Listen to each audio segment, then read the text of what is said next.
a single plastic bag, the kind you'd carry home from a shop and throw away without a second thought. That is what one of the first human beings to ever reach the deepest point on planet Earth found waiting for him, 7 miles down, in a place so remote, so dark, and so hostile that only a handful of people in all of history have ever been there.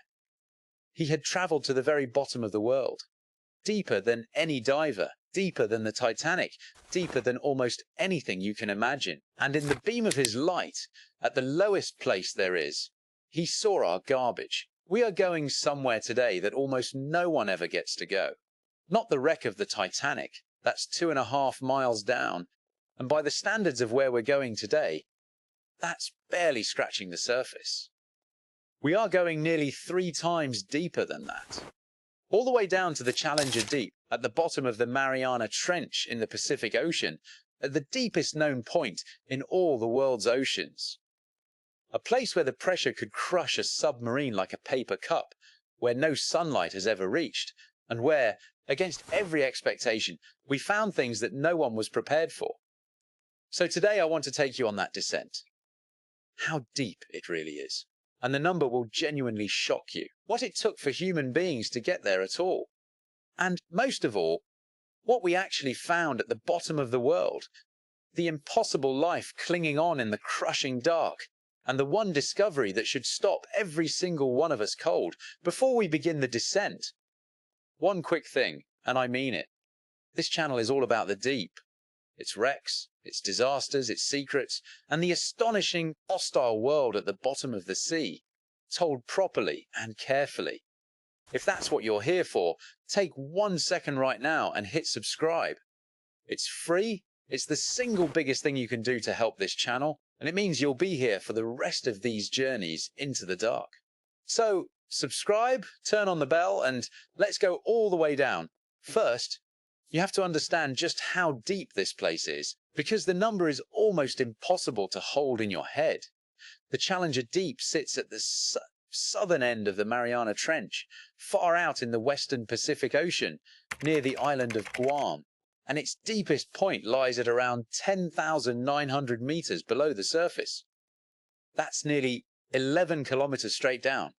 In feet, it's close to 36,000. Nearly 7 miles of ocean stacked above you. Let me try to make that real. If you could pick up Mount Everest, the tallest mountain on Earth, and drop it into the Challenger Deep, the entire mountain would vanish beneath the waves, and its peak would still be more than a mile underwater. The tallest point on the planet would not even come close to reaching the surface.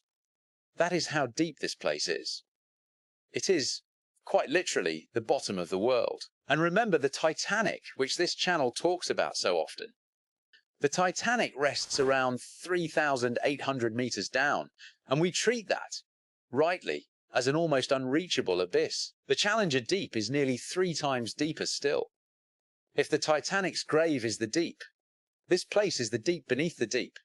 Now, with that depth comes the thing that makes this the most hostile environment on the face of the Earth. Pressure. We've talked before about the crushing weight of water at the Titanic's depth. Down here, it's on another scale entirely.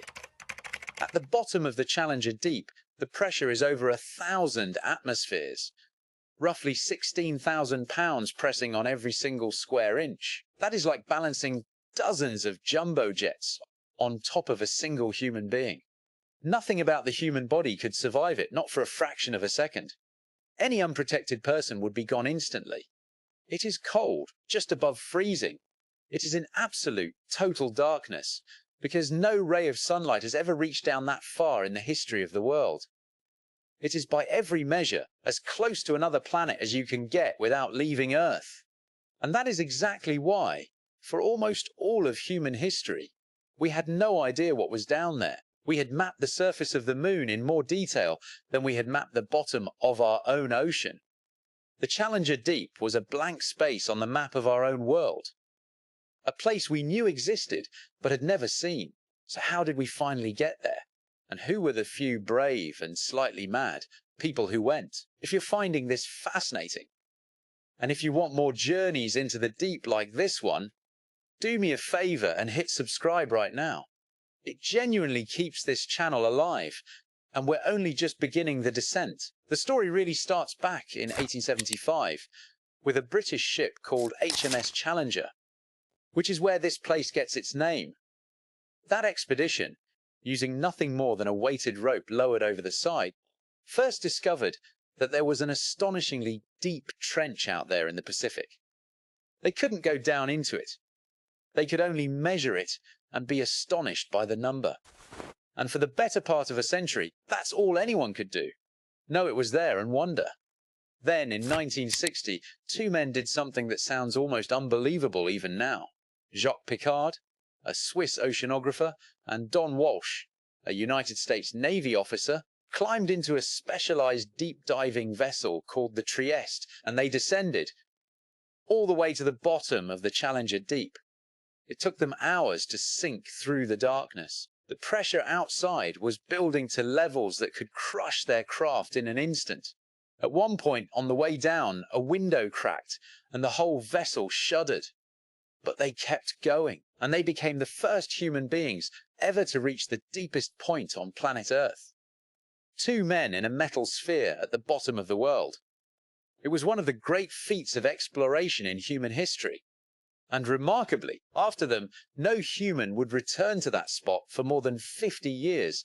The next chapter came in 2012, and the name might surprise you. James Cameron, yes, the filmmaker, the man who directed the movie Titanic, was also a genuine, serious deep-sea explorer. And in 2012, he climbed into a submersible he'd helped design, called the Deep Sea Challenger, and he dived to the bottom of the Challenger Deep alone. He became the first person ever to make that descent solo, and the first to reach the bottom in over half a century. There is a certain poetry in it. The man who made the world's most famous film about the deep, going down deeper than almost anyone alive, to see the real thing with his own eyes. And then came the man who found the plastic bag. In 2019, an American explorer named Victor Vescovo, in a state-of-the-art submersible called the Limiting Factor, dived to the bottom of the Challenger Deep and went deeper than any solo diver in history. He didn't just go once. He went multiple times, spending hours down there, doing what no one had really done before. Carefully looking around, taking his time, documenting what was actually at the bottom of the world. And that brings us, finally, to the question that matters most. After all that, the century of wandering, the impossible pressure, the handful of daring descents, what is actually down there? What did we find at the deepest place on Earth? The first answer is the one that should genuinely amaze you. Life. There is life down there. For a long time, many people assumed the deepest trenches must be dead zones, that nothing could possibly survive that pressure, that cold, that eternal darkness with no sunlight to feed it. They were wrong. Because down in the Challenger Deep, in conditions that would destroy us in an instant, living things are not just surviving, they're thriving. The explorers' lights revealed creatures that seemed to belong in a dream or a nightmare. There are amphipods, small, pale, shrimp-like crustaceans, scuttling across the bottom in surprising numbers. And not just small ones. Down there they found what are called supergiant amphipods, versions of these creatures grown to strange, oversized proportions in the deep. Vescovo's dives are believed to have found several entirely new species of them. Animals never before known to science, living at the very bottom of the world. There were sea cucumbers, soft bottom-dwelling creatures, drifting along the floor of the trench. There were ghostly, translucent fish, including the pale, delicate snailfish, which are among the deepest living fish ever discovered, their bodies specially adapted to withstand pressure that would flatten anything from the surface. There were strange eels with transparent heads, and there were vibrant, colourful rocky outcrops that may be chemical deposits, hints of an active, living chemistry happening in a place we assumed was utterly barren. And you might be wondering, how? How can anything possibly live under 16,000 pounds of pressure per square inch? The answer is one of the quiet marvels of biology. These creatures don't fight the pressure the way our submarines do, with thick walls holding back the ocean. They do the opposite. They have almost no air spaces inside them. None of the pockets of gas that would be instantly crushed. Their bodies are soft, watery and squishy, so the pressure passes right through them, pushing in and out equally, leaving them unharmed. Some of them even build special molecules into their cells that keep everything working under a load that would jam the machinery of any surface animal. In other words, they didn't beat the pressure. They surrendered to it and made it part of who they are. It's a completely different survival strategy from ours, and it's the only one that works down there. Think about what that means. In the darkest, coldest, most crushing place on the entire planet, a place with no sunlight, where the pressure is beyond human comprehension, life found a way. It adapted. It carved out an existence in the one environment we were most certain was impossible.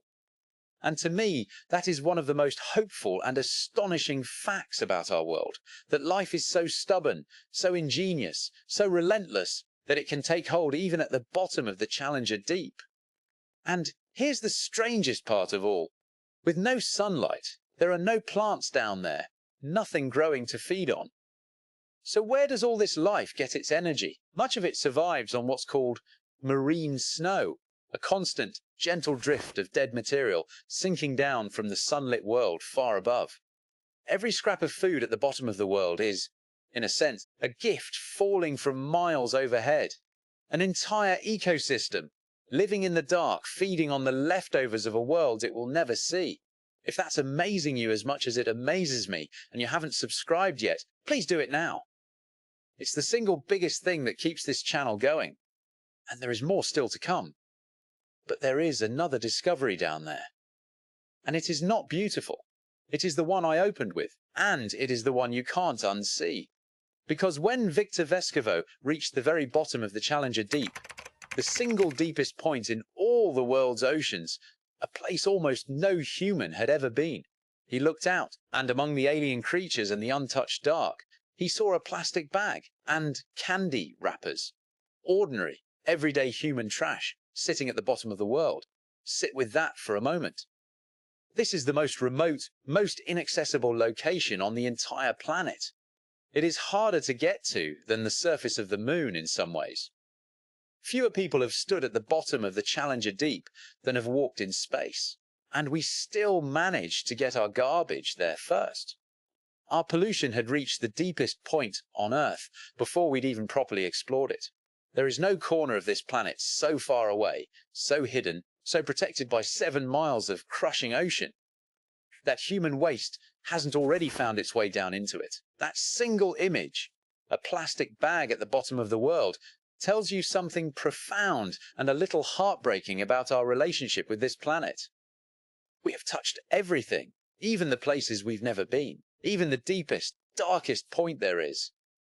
And this is where the story of the Challenger Deep circles back to the stories we tell so often on this channel. Because think about the strange contrast. The deep ocean is a place we can barely reach. It took us until 1960 to touch its deepest point, and only a handful of people have ever gone back. It crushes our vessels, kills us instantly, hides in a darkness we can hardly imagine. When the Titanic sank, it took 70 years just to find the wreck. When the Titan submersible was lost, the world held its breath for 4 days over a patch of ocean 2.5 miles down. The deep guards its secrets ferociously. It does not let us in easily, and it does not give up what it takes. And yet, our trash got to the bottom of it effortlessly. That's the haunting paradox. The same ocean that so violently resists human beings, that has claimed so many ships and so many lives, that we can only visit with the most extraordinary technology and courage, that same ocean is quietly filling, from top to bottom, with the things we throw away without a thought. We can't conquer the deep, but we're polluting it all the same. The Challenger Deep is the last great frontier on our own planet. A place more alien than most of us will ever comprehend, teeming with life we're only beginning to discover, holding who knows what other secrets in the parts we still haven't seen. We have been to the bottom only a handful of times. There is so much down there we simply do not know. New creatures, new chemistry. New mysteries waiting in the dark for the next person brave enough to make the descent. And the fact that the first thing waiting for them at the very bottom of the world was a plastic bag. Well, maybe that's the most important thing we've found down there yet. Not a monster, not a treasure, a mirror. If this journey to the bottom of the world meant something to you, if it made you see our planet a little differently, then please subscribe to the channel and turn on the bell. It's the one thing that keeps this work going, and we're building a whole record here of the deep and all its wonders and disasters, one story at a time. I want you here for all of it, and I want your help choosing where we go next. I'm picking upcoming videos straight from your comments now. So tell me, what corner of the deep do you want to explore next? Another impossible place? Another lost ship? Another creature from the dark? Put it in the comments. I read every single one, and the most requested one becomes our next video. The sea keeps its secrets, but one by one, we're bringing them back up, and I'll see you in the deep.